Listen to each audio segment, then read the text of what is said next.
world economy is in a depressed state right now, and people are looking for good places for investments. If you're a foreign investor, what is attractive about American commercial real estate these days? Could we just talk about that? I think that one of the things that we find foreign investors to be most interested in is they're concerned about the certainty of the investment. Well before we had the decline, we also had destabilization in a lot of countries. And people were concerned about whether or not they really owned the property, what they owned, whether they could trade the property, whether they could buy it, whether they really owned it. That's always been one of the certainties about the United States. On top of that, I think that people feel that the United States economy, for however bad everybody's economy is right now, the United States economy is probably the most predictable long term. And while everybody doesn't want to invest in the United States with all of their assets, they certainly want to deploy some of their assets in the United States and perhaps even more of their assets. There's probably also the feeling that the assets in the United States may rebound quicker. I mean, it's very much true that, when the United States gets sick, everybody else catches a cold, but it does lag. So people think that the United States economy probably will come out of the whatever cycle we're in today, however we want to characterize it, much sooner perhaps than many of the other countries that are just now starting to fall victim to this economy and are well behind the United States. I think another perspective is that several years ago, as we were running up in the cycle rather than coming down, they were looking at possibly buying in the U.S. and prices kept going up and up and up, and they couldn't make sense of it. Now there's an opportunistic time for them to come back and look at the U.S. as an investment location, as opposed to Central Europe, Asia, South America, and other places. Not that they're not going to invest there, but the U.S. is a better deal now in many respects because the prices have fallen so far. So it's a real good time.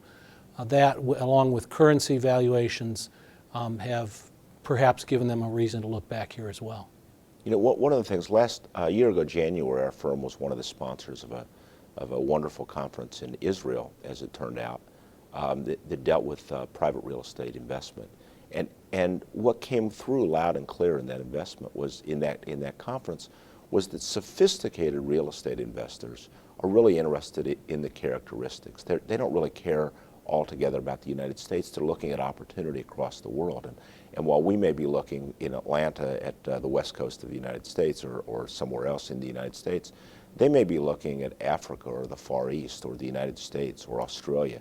They're very interested in characteristics and where the economies are going to grow. There's certain countries in South America that they're very interested in. There's countries like Vietnam that they might be very interested in. But right now, when they're trying to figure out what's predictable, they're becoming more and more interested in the United States. It's interesting that if you're an investor in the U.S., you might think about investing if you live in Atlanta, in and around Atlanta, or perhaps a little further than that, maybe in the Southeast.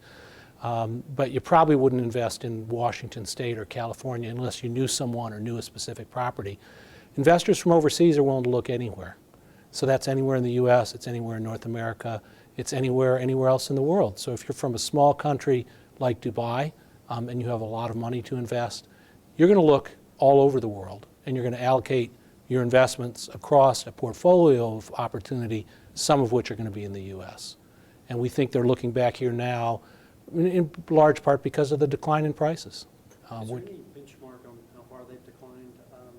Could you give me an example of something that was $10 million a year ago, now it's $2 million? Well, I don't know that I have a concrete example to give you. I think we're still waiting to find the floor right now, unfortunately. So no one that we're speaking to, locally or abroad, believes that we've hit the bottom of this cycle right now.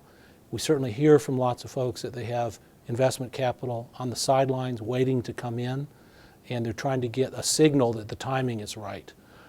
So once that begins to happen, it'll pick up momentum. And whether it's over the course of 2009 or 2009 and 2010, we think there's going to be a very good opportunity for investors, local and abroad, to come back to the market. One of the issues that's a little bit of a tricky question, because one of the issues is the quality of the project. If you're looking at a first-class mall that's truly an A mall or an A-plus mall, of which there are some, or an A-plus retail or office building, those buildings are still trading. They're not distressed. I mean, they've got very good economic characteristics. They've got very good tenancies, and they're continuing to trade. One of the things that happened in the last market was that the C properties traded very close to the A properties in terms of what the appropriate valuation was. And certainly you're seeing that the valuation of the C properties is plummeting in relation to the valuation of the A properties.